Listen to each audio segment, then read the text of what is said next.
Welcome to What Nobody Tells You. I'm your host, James Ferrigno. Join me while we explore the truths most people never hear. Welcome to What Nobody Tells You. I'm your host, James Ferrigno. Today we're going to be talking about relationships. And a few weeks ago, I talked about relationships, and that time we went over being triggered and arguments and disagreements and how to relate to the other person and how to be able to manage your inner emotional state so that you don't cause problems and fights in your relationship. They could be explosive ones, or they could just be slow, seething resentment. But either way, whether you can see it or not, something's going on when people are getting triggered. So we talked about that. This week, I'm going to talk about more general tools to use in a relationship. So even if you're not having big problems with triggering, having fights or resentment, these are still good tools to use to keep a relationship healthy and allow it to last a little bit of time. I'm going to start out with just some basics and we will go from there. One good tool to use is very simple, and a lot of people do this, is to have a weekly discussion about your relationship. Not about your personal things that are going on for each of you individually, but what's going on for the relationship. So, like a third thing, not you, not your partner. The third thing is the relationship. It's what's created between you. So having 1 hour a week to sit and talk about that. This is a good practice. It can give you space to be able to share things and talk about things. Another good practice is to do emotional sharing. And not everyone is necessarily familiar with this practice, but so here's how the tool works, emotional sharing. You sit down with your partner, wait for a few beats before you actually start sharing, and kind of drop in and have some eye contact. And probably when you're first starting a little bit, maybe keep eye contact for, a solid minute. It can work even better to keep eye contact for longer, but that's another exercise. Hold eye contact for a little while and drop in and get connected.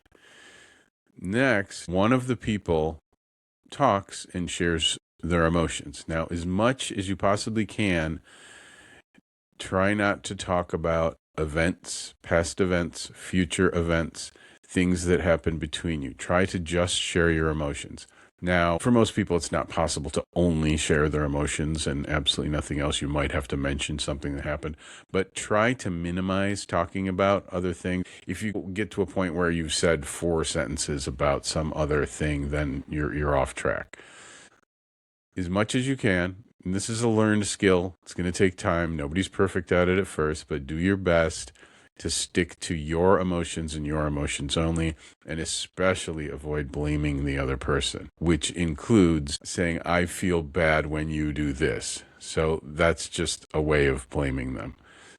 I get angry whenever you blah, blah, blah. If they have something and you need to bring it up, maybe the person doesn't close the front door. So that's something that you can just talk about and say, I don't think this is a safe procedure, but that discussion is a different discussion. That's not really for the emotional sharing. That's more of a practical life matter. And it may bring up emotions in you. I'm sure it would. But when we're sharing emotions, we're just trying to let the other person know where we're at. We have a relationship and we want to be connected. That's what a relationship is, essentially. So we have to let the other person know what we're feeling.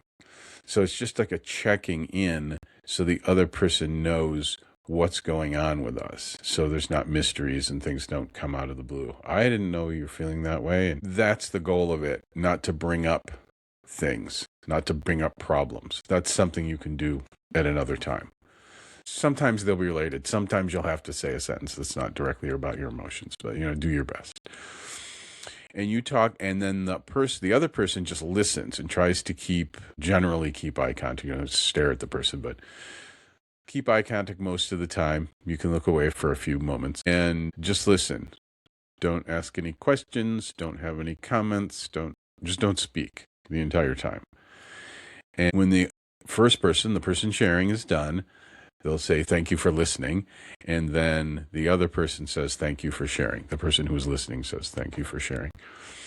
And then generally both people share. So then the other person that didn't share now takes a turn at it.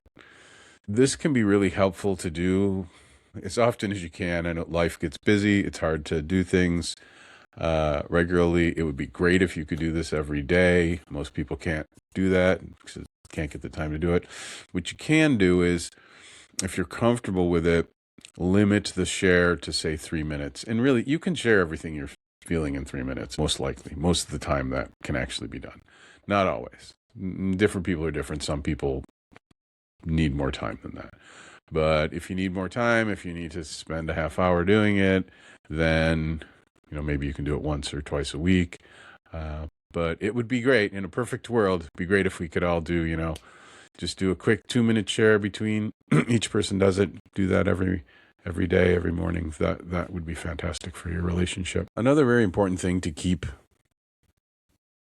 in mind in your relationship is that whenever you're talking to the other person, whenever you're communicating, try to remember how much you care about them and love them on some level, and try to just have compassion and love for them, whatever they're saying or doing.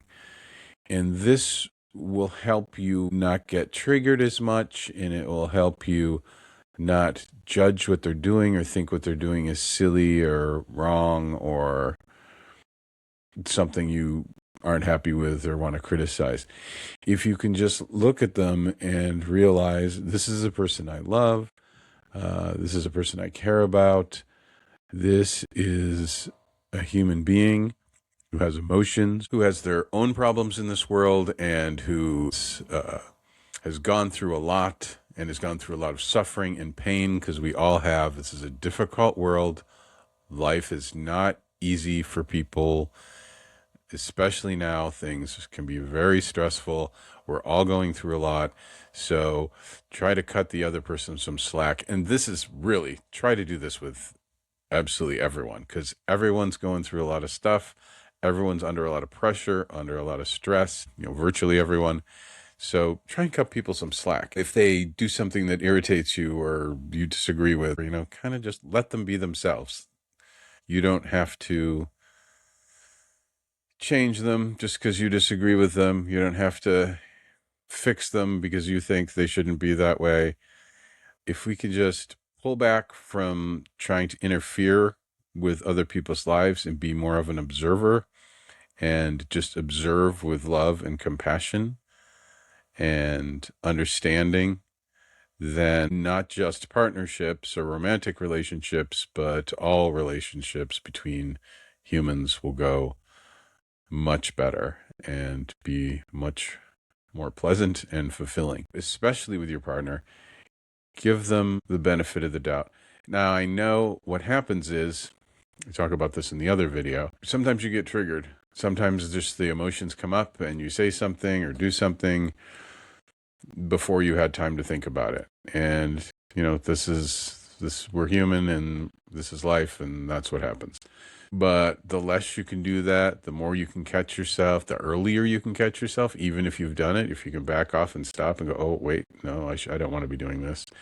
And maybe apologize to the person, or at least stop on your path of judging or criticizing them, then that would be great too.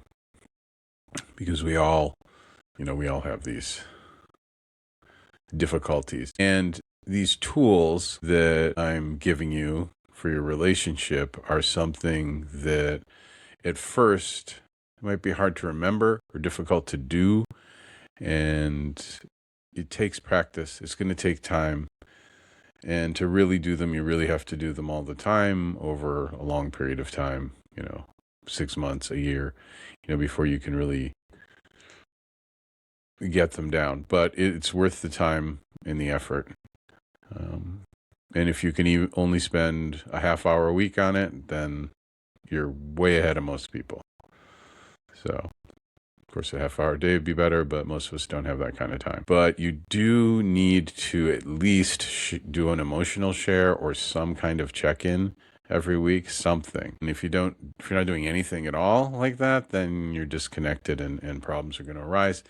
And then you're going to have to refer to my other video and kind of try and solve and triage the situation and use the tools to get out of it. But it's much easier to not get in it in the first place. With things like this, usually the most difficult part is deciding you're going to do it and remembering to do it.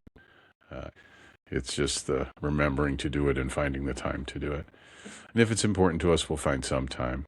And like I said, you don't have to spend a lot of time. Better to do a 1 minute share than not do it at all. So if you need to make it less time, if you need to do it quickly, however you need to do it to get it to work, you're better off doing some part of it. And if you make mistakes and errors, you'll make mistakes. It's a skill. You're going to make some mistakes at first. You're going to say things that aren't emotional technically. Also, if you have a partner and you're learning to do an emotional share or having weekly meetings about your relationship, try not to criticize the other person if they don't do it just right or they forget or they, don't live up to how you wanted to do it, because that's just going to cause more issues. So if, say, they're doing the procedure in some way that makes it not useful, then you can have a discussion about that separate from the sharing and talk about, I think this is how it works, and, that's how we should both do it. It's always good in your language in a relationship to, as often as you can, say we or one should, we could, rather than say you to the other person. So it makes it sound like you're telling them what to do or criticizing them for something. So try and phrase it neutrally. You can also phrase it as, in a relationship, when people say things, this can happen. Speak that way rather than, every time you do this, it really upsets me. You could say, when this happens in a relationship, generally people can have problems because of X, Y, and Z. So that removes it from being personal, a personal attack, because that's really what you want to avoid in a relationship, is seeming to attack the person. And people are very sensitive, especially in relationships, so it doesn't take much. People can get resentment from not much. So it's really good to avoid any criticism and to avoid pointing a finger at them. It seems like the normal thing to do. Oh, well, they did this thing. I'm just saying the truth. Well, it may be the truth, but it's not helpful to point out other people's errors and mistakes. Sometimes the best way to deal with these things, like say you have an issue with a person, they're doing something that's a problem for you, is to, instead of confronting it directly, is using positive reinforcement with them. So when they do the thing the way you like it, just saying positive things to them, whatever language you would use in your relationship, saying that, that was a really amazing thing you did. That was super impressive. You're really inspiring. It's great that you can remember to do that. I want to follow your lead in being this actively disciplined about things, whatever the language is. But say positive things whenever you can. This is good to do in general. But instead of confronting them about something, you can try doing that for a while. You kind of got to do it quite a bit, but do that for a while, and often you will find that the problem behavior will just go away. It's, even though what you're saying is not directly connected to it, it's interesting how that works, and it really can work. So try it. The other thing is that if there's a problem behavior in the relationship, something that crosses your boundaries or something you really cannot live with, then you can talk about it, but talk about it in a positive way. Talk about it in a way that doesn't attack them, a way that doesn't put them in the place of blame. Don't place blame on them. In a relationship, especially, we want to live in a fault-free reality. So there's no fault. Nothing is anybody's fault. They've done it, but it doesn't mean it's their fault.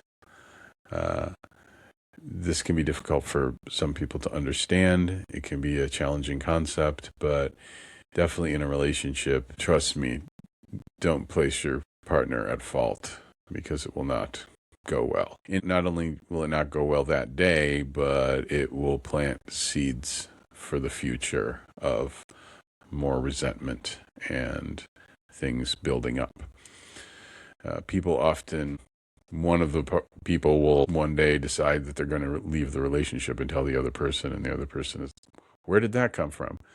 Well, it came from resentment being built up over time, little tiny resentments. And those resentments can be from things that people did or said or didn't do or didn't say. So that's why not saying things that are attacking them is great, and that's necessary, but also saying positive things that support them is just as important. So if you can do both of those, that's really powerful. Another thing you can do is when you sit down to have a conversation about some issue you have, when an issue comes up in the relationship and one of the people is unhappy with the way that is, with what's going on, then they need to go to the other person and say, we need to sit down and talk about this and see if we can find a way through it. But when you're talking about an issue and you've sat down to talk about it, a really helpful tool to use is to be able to sit facing each other. When you're having these conversations, sit facing directly at the person so that, you have a clear view and you can look in their eyes. Take an object and put it between you and point to the object and say, this is the problem. And that is a tool that will help you not blame the other person. Pick up your phone, put it in the middle and say, this phone is the problem. How do we solve this problem? How do we work at it together? How do we brainstorm? How do we figure out what we're going to do to solve this problem? It's really easy for people to be talking about the problem and start to blame the other person for the problem as if they created it. And then it's easy for the other person to blame them for it. Now, each person is blaming the other one for the problem. When really, most of the time, the problem is some outside thing.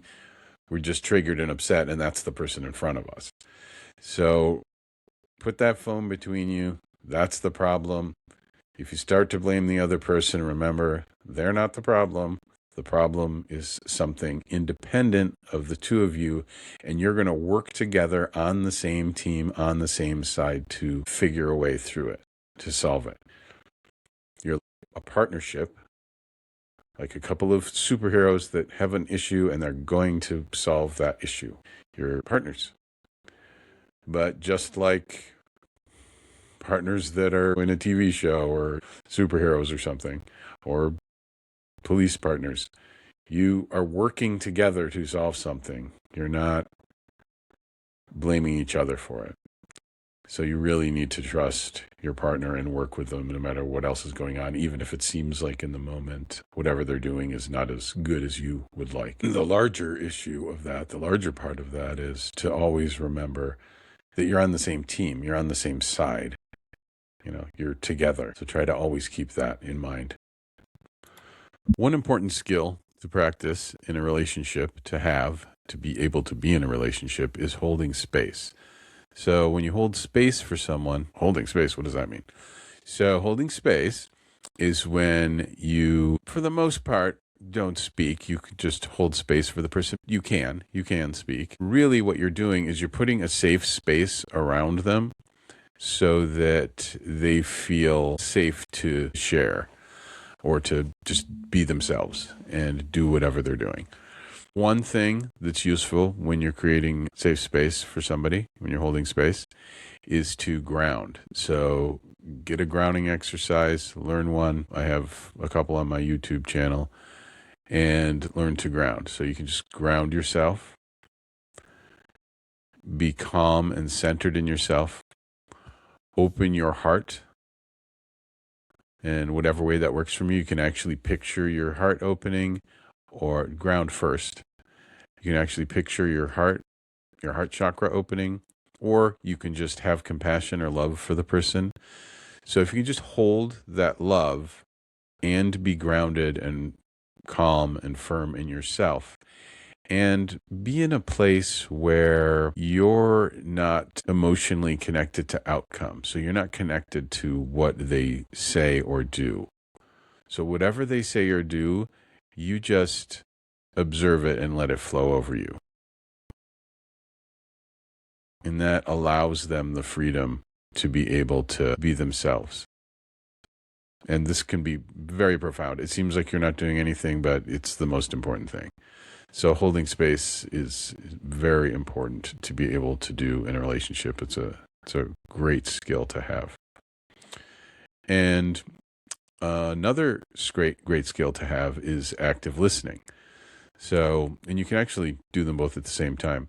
So active listening is when someone's talking, you listen to them. You want to be in a space where you're listening to what they say and all your attention is on them. You're making good eye contact with them. All your attention is on them and you're listening to what they say. And you can respond to what they say. You can speak, but you don't want to change the subject. You don't want to switch it to yourself or to anything else. It has to stay on them. So you try to say very simple things like, oh, that's interesting. Oh, that's really good. I'm really happy about that.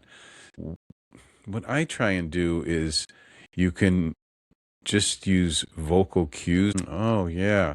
And nod your head. But you have to be listening. You can't just be doing that and pretending to listen. That's not active listening.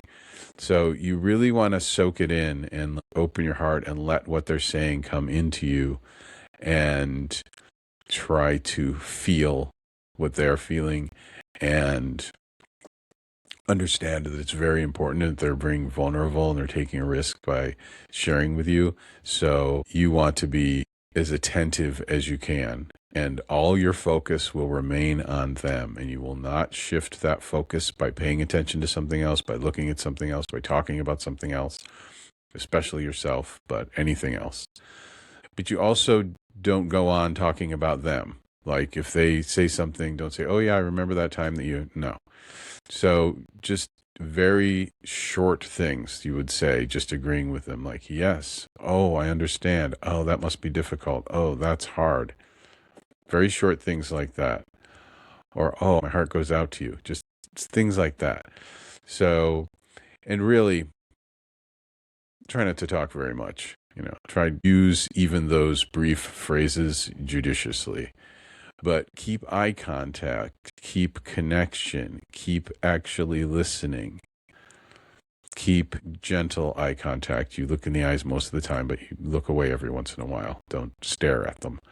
That can be a very powerful tool as well. If you can hold space, if you can active listen, if you can remember how much you love the person, if you can really cut them slack on everything or anything they say or do, if you can understand that they have a very hard life and they've been through a lot of trauma and everything, because everyone has, and you can have compassion for them and love for them and keep these things in mind, and you can focus on them, and you can use positive reinforcement with them and say positive things to them that are true.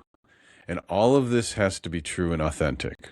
So anything you're doing, no matter what exercise, no matter what sharing, no matter what tool you're using, whether you're holding space, no matter what it is, it all has to be true and authentic. So you can't fake it. You can't make anything up. These things will not work if you don't really mean it. It has to be authentic. It has to be real. It has to be true. It has to be you. And if it's not real or true for you, then you need to look inside yourself and find a way you can make it true. And that's for each of us to figure out ourselves. But if we can be authentic with the other person and use all these things, not all at the exact same time, but be using them all, periodically.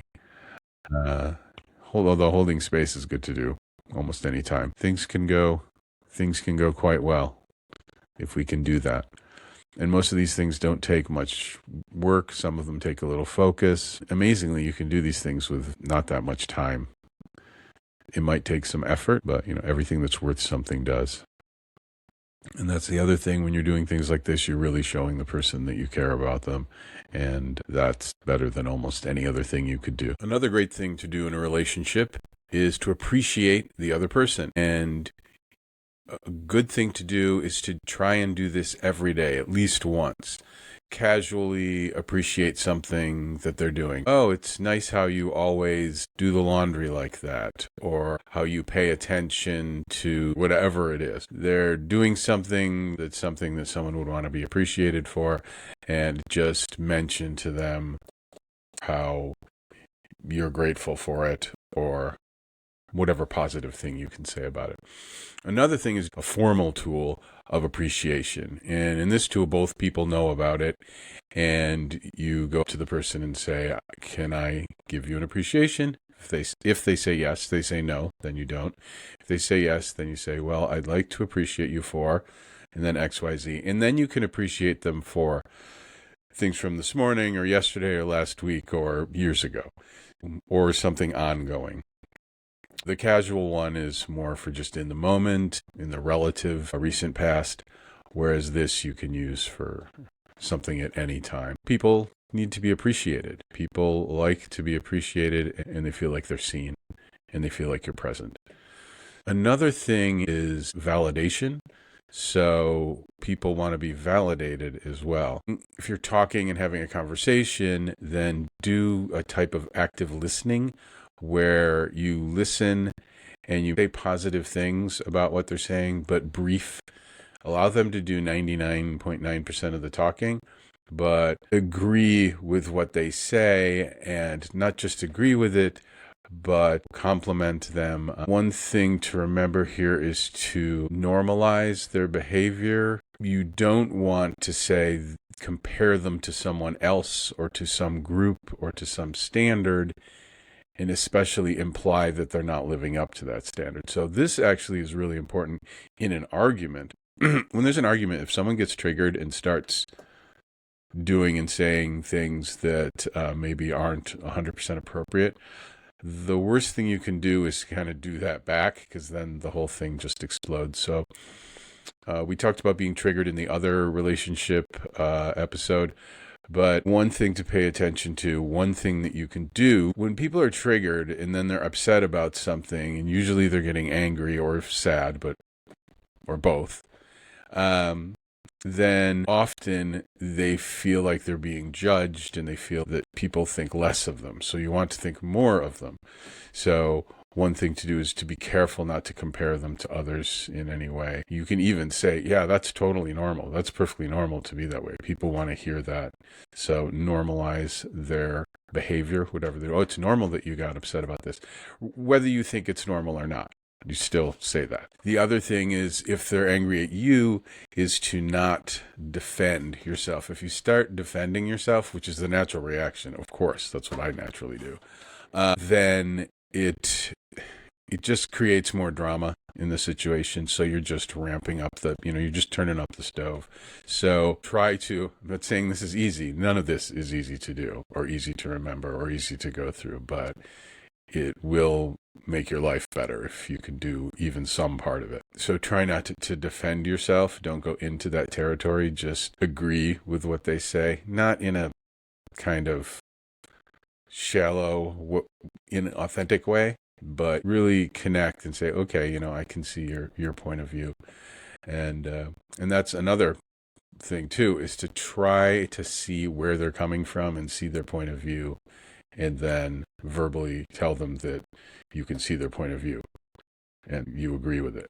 And the other thing is, when someone is triggered, this is how fights and arguments happen with people. If indeed people are talking, some people will just shut down and be quiet, which is in a way more difficult to deal with because you aren't even talking.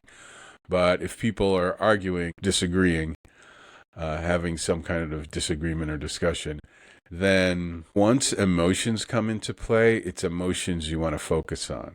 So that's what's happening here, is You're not being dishonest with the person by agreeing with them. You're just helping them to calm down. So it's a form of soothing for them. So it's a form of helping them calm down and relax and not be triggered anymore. So you don't want to go into details about the subject or what happened. This happened, then you did this, then I did that, then you said this, then I said this, and you did this first, and I did it. You don't want to go into any of that. That is just going into the minutia of the details, because that's not the problem. That's not what you want to deal with, because that is irrelevant. All that matters is the emotions underneath. So that's what you want to address, is the emotion. If you start addressing logistics of what occurred, you're off track. That entire thing is off track, and and then you can argue about that. And that's a completely wasted argument, because it's just going to go nowhere, because it's not dealing with the actual problem. The actual issue is people's emotions, which is why doing the emotional sharing daily, if possible, is so important. Because people need to not just express their emotions, but really have them be heard. It's really a different thing than to come home maybe and say, oh, blah, blah, blah, and you just start talking and express your emotions to someone, or sit down next to them. And even if you sit down next to them and say, oh, can I tell you about my day? And then you tell them about your day, and it's like, there's nothing wrong with that, but it can be a lot more effective if you're sitting down directly squared off with the person. You don't want your body turned, you're looking out the window.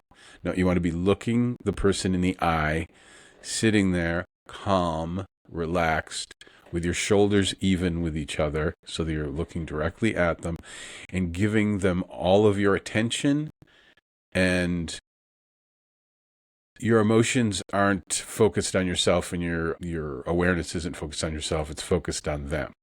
So when you do that, and especially if you do active listening, agreeing with what they say very briefly, yes, oh yeah, oh, I don't believe that. No, you're absolutely right. That's totally normal. Doing that while making eye contact, while being relaxed, actually does help them process those emotions. Simply venting the emotions to you, it will temporarily help, but you won't go through the process in the same way. So if you can do an actual formal emotional sharing, it's going to be a lot more beneficial for the relationship and for the person expressing it in the long run. So they still, after that, may want to go and do some other emotional release techniques on their own. So I do think that would probably be a good idea for a lot of people as well. The next thing I want to talk about is both nice guy and nice girl syndrome and drama.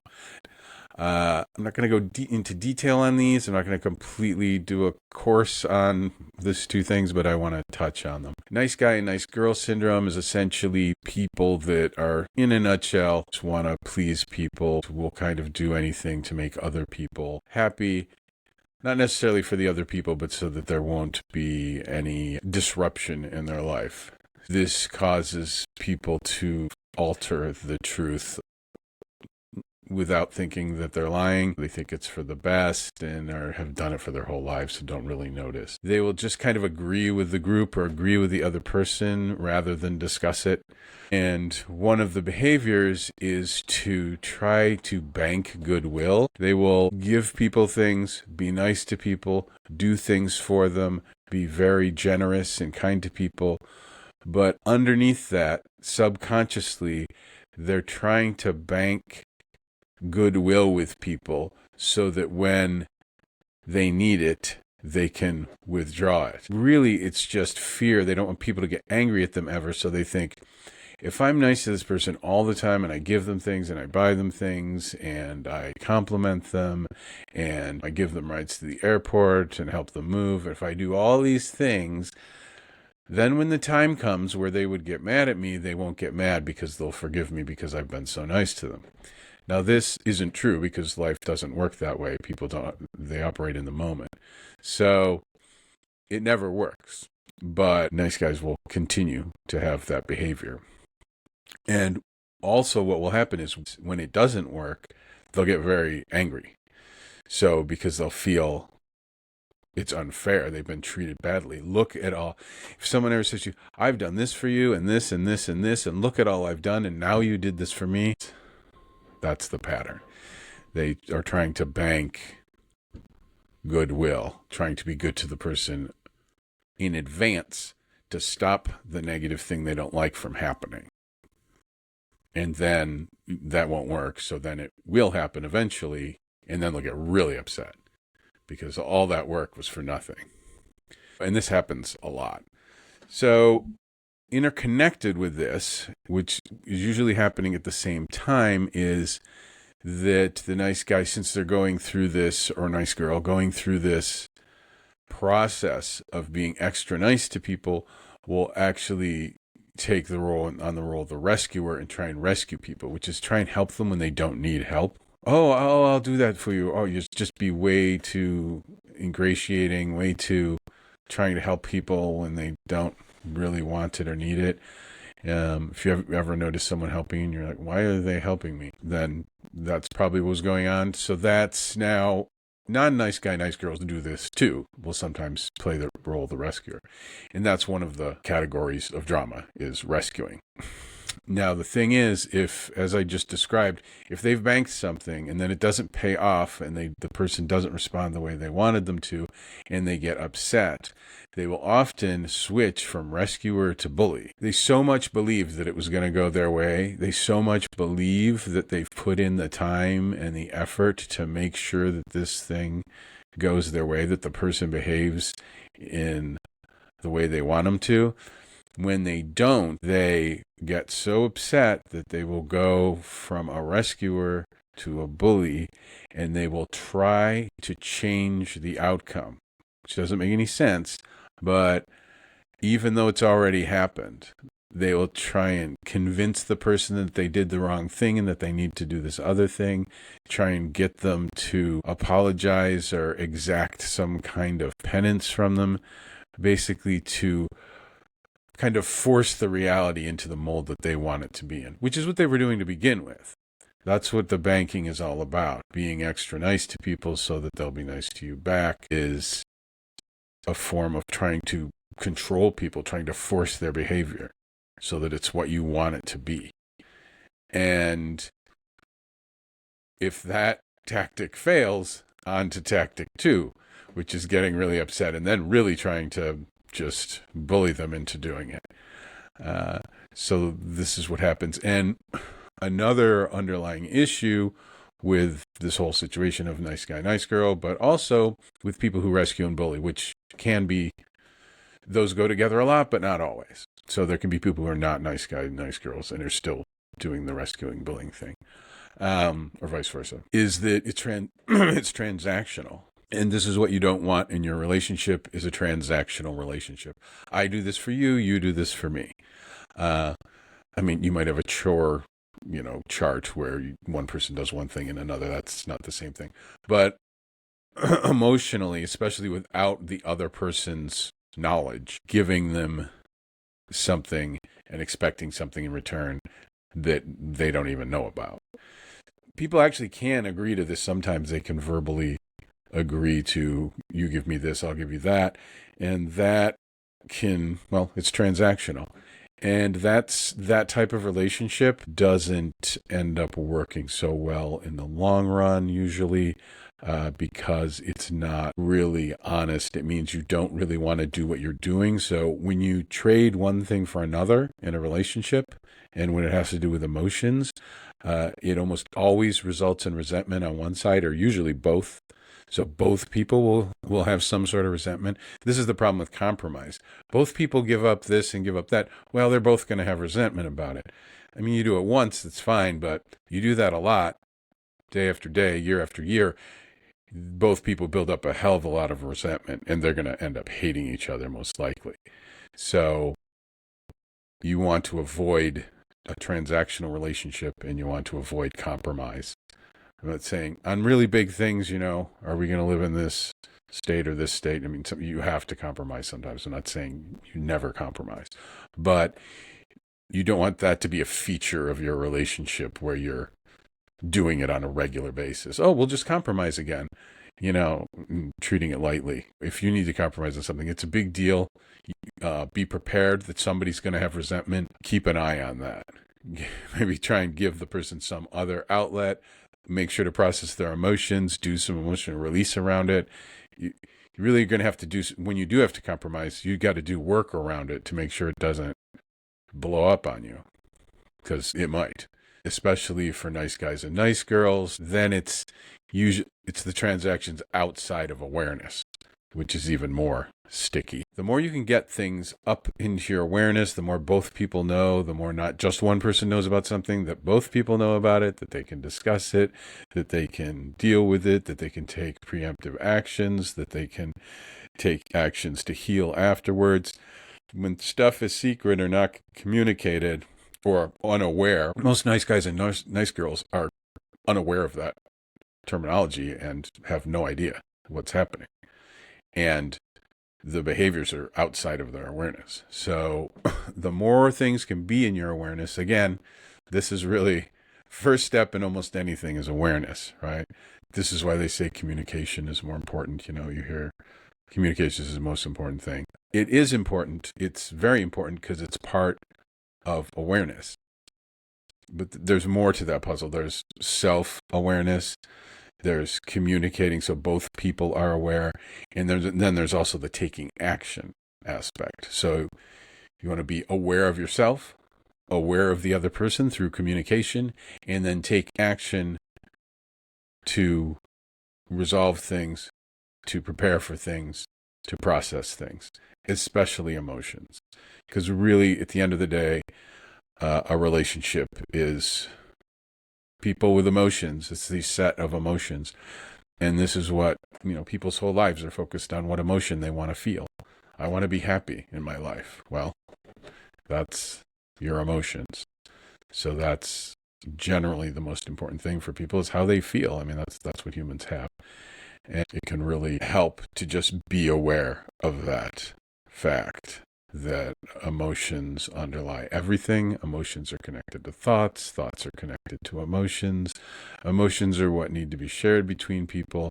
And communication should be communication about emotions. Sometimes, as I pointed out just a few minutes ago, communication about logistics and details of an argument or a disagreement are not beneficial. So not all communication is good, but communication about emotions is critical, and communications about details and logistics is sometimes destructive. So you don't want to do that. That can send you down the wrong path. It just means that the thing won't resolve, and then there'll be more resentment, and we don't want that. Thank you for joining me today on this episode of What Nobody Tells You. This is the second episode on relationships. There will likely be a third in the coming weeks. If you could, you can follow, subscribe, whatever platform you're seeing this on, and that helps me out a lot. Feel free to contact me on Facebook, on the What Nobody Tells You page. You can also contact me on Instagram at AuthenticLife9, and on YouTube and other platforms, TikTok. Facebook's fairly easy. I think I have a button there, so that's easy to see. Until next time, thanks for watching,